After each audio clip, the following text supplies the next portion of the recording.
अरे यार, आज की पार्टी में तो मजा आ गया। तुम दोनों दोस्तों के साथ तो मेरी जिंदगी इतनी अच्छी है कि क्या बताओ कितनी अच्छी है। अरे भाई, अब दोस्ती की है तो जीना मरना सब साथ में। हाँ, अरे अरे यार सुनो, जल्दी से एक बियर और ऑर्डर करते हैं ना, एक आखिरी, और उसके बाद ये जश्न यहीं खत्म हो जाएगा। अरे हाँ हाँ, क्यों नहीं। वेटर, जल्दी से 2 बियर की बोतल लेकर आओ। आज मेरे दोस्तों को जश्न मनाना है, क्यों? इतने में वहां पर एक बहुत सुंदर लड़की छोटे छोटे कपड़े पहनकर हाथ में बियर की बोतल लेकर उसके पास आती है। ये लीजिए, आपने बियर ऑर्डर की थी ना, मैं लेकर आ गई।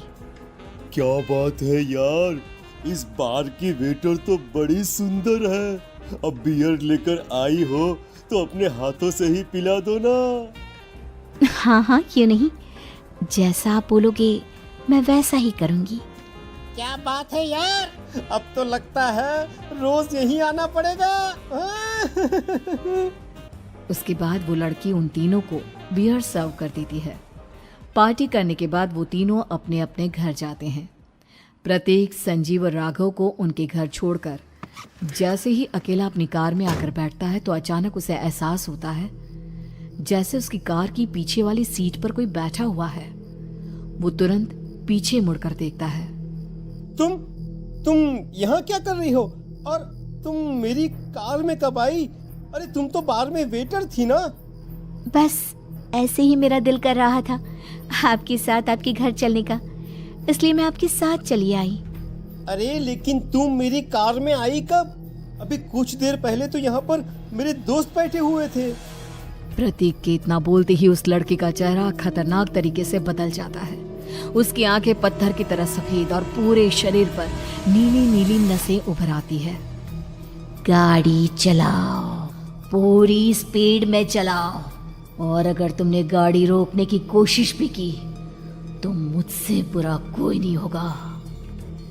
डर की वजह से प्रतीक के पसीने छूटने लगते हैं। उसका शरीर बुरी तरह से कांप रहा था। प्रतीक बिना कुछ सोचे समझे कार को फुल स्पीड से चलाना शुरू करता है।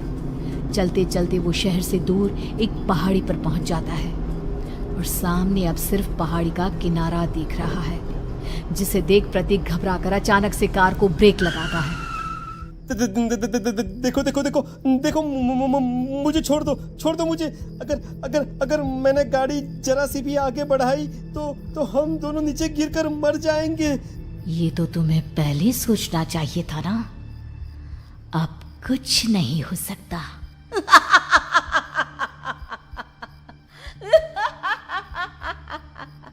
छोड़ दो मुझे। नहीं नहीं, प्लीज मुझे छोड़ दो। प्लीज प्लीज मुझे जाने दो, छोड़ दो मुझे। गाड़ी आगे बढ़ाओ।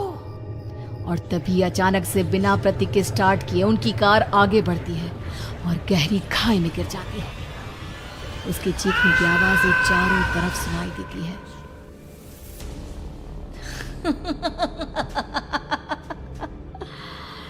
तुझे मारकर मेरे कलेजे में जल रही आग को थोड़ी शांति तो मिल गई, लेकिन अभी ये कहानी खत्म नहीं हुई।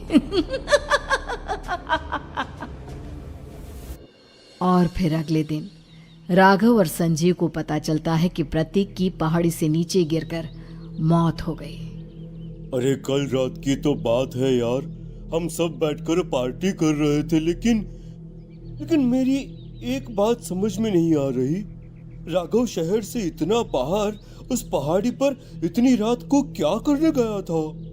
अरे यार, वही सोचकर तो मैं भी परेशान हूँ। हम दोनों को छोड़ने के बाद तो वो सीधा अपने घर जाने वाला था, और वो आत्महत्या क्यों करेगा भाई?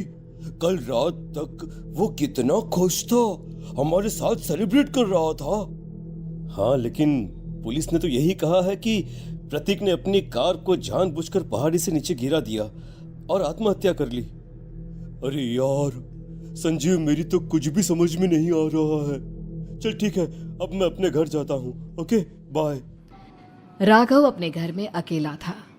दोपहर का वक्त था। तभी दरवाजे की घंटी बजी। कौन है? अरे 1 मिनट रुको, अभी आता हूँ। राघव ने जैसे ही दरवाजा खोला उसने देखा कि सामने एक बहुत खूबसूरत लड़की खड़ी हुई है। कौन है आप और यहाँ किससे मिलने आई हैं? देखिए ना, बाहर बारिश शुरू हो गई थी, मेरी गाड़ी खराब हो गई है। आपका घर नजर आया तो सोचा कुछ हेल्प ले लेती हूँ।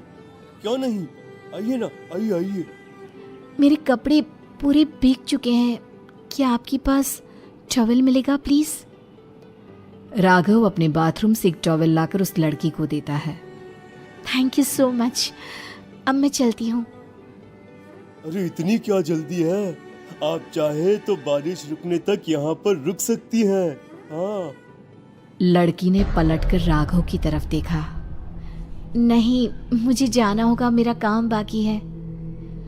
और वो वहां से चली गई। उस लड़की के जाने के बाद राघव अपने बाथरूम में नहाने के लिए गया और जैसे ही उसने बाथरूम में देखा तो उसका टॉवल वहीं पर लटका हुआ था। उसने टॉवल हाथ में लिया तो देखा कि उसका पूरा टॉवल खून के धब्बों से सना हुआ है। अरे अरे ये क्या? ये टॉवल तो मैंने उस लड़की को दे दिया था। ये वापस मेरे बाथरूम में कैसे आ गया? और इस पर ये खून के धब्बे कहां से आ गए?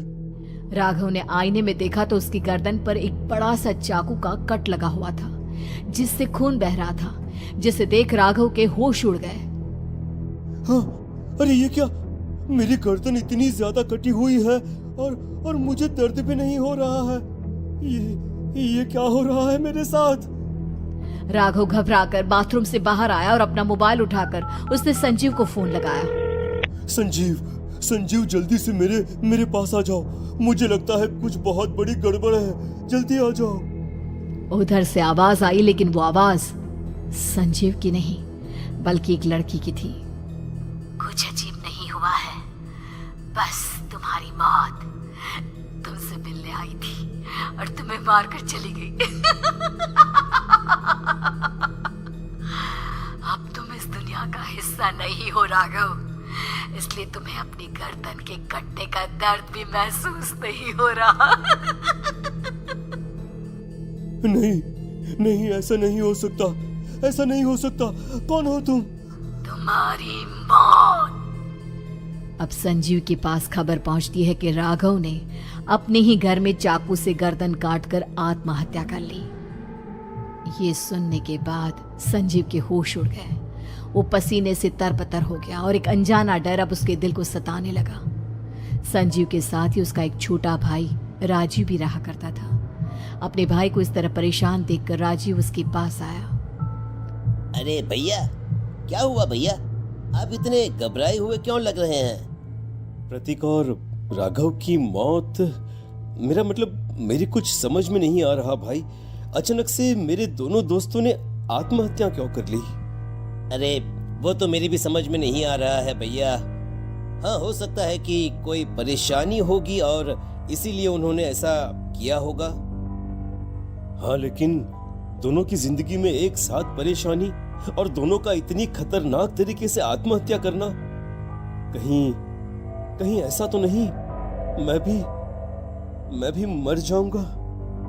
अरे आप ऐसी बातें क्यों कर रहे हैं भैया? वैसे ही मैं इतना परेशान हूँ। जब से अंजलि ने मेरा साथ छोड़ा है तब से सब कुछ बहुत अजीब सा हो गया है। रोज रात को डरावने सपने आते हैं। ऐसा लगता है जैसे अंजलि बार बार मेरे सपनों में आकर मुझे डराने की कोशिश करती है। अंजलि का नाम सुनते ही संजीव की आंखें फट गई और उसके गले में आवाज अटक गई। उसके चेहरे पर घबराहट साफ नजर आ रही थी। कौन थी वो लड़की जिसने प्रतीक और राघव को आत्महत्या की आड़ में मौत की घाट उतार दिया? और कौन थी अंजलि जो बार बार राजीव के सपनों में आकर उसे डरा रही थी? अंजलि का नाम सुनकर संजीव इतना घबरा क्यों गया?